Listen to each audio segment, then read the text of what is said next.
কল্পনা করুন আপনি মাঝ সমুদ্রে দাঁড়িয়ে আছেন, চারদিকে দিগন্ত জোড়ার নীল জলরাশি আর উত্তাল ঢেউ। আপনার হাতে কোনো আধুনিক জাহাজ নেই, নেই কোনো জিপিএস বা শক্তিশালী ইঞ্জিন। আপনার একমাত্র ভরসা শুধু কিছু গাছের গুঁড়ি দিয়ে বানানো একটি সাধারণ ভেলা।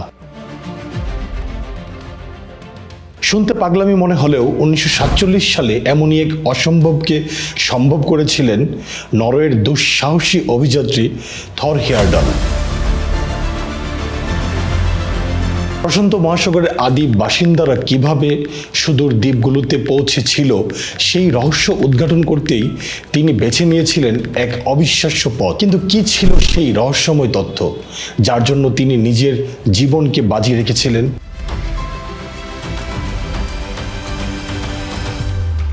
আসলে হেয়ারডাল বিশ্বাস করতেন প্রাচীনকালে মানুষ দক্ষিণ আমেরিকা থেকে সমুদ্র পাড়ি দিয়ে পলিনেশিয়ায় এসেছিল,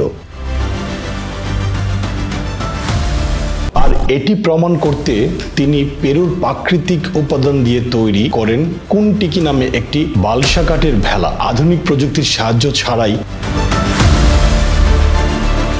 টানা 3.5 মাস প্রশান্ত মহাসাগরে ভেসে থেকে তিনি প্রমাণ করেন অদম্য ইচ্ছা থাকলে প্রাচীন পদ্ধতিতেও 1000 মাইল পাড়ি দেওয়া সম্ভব।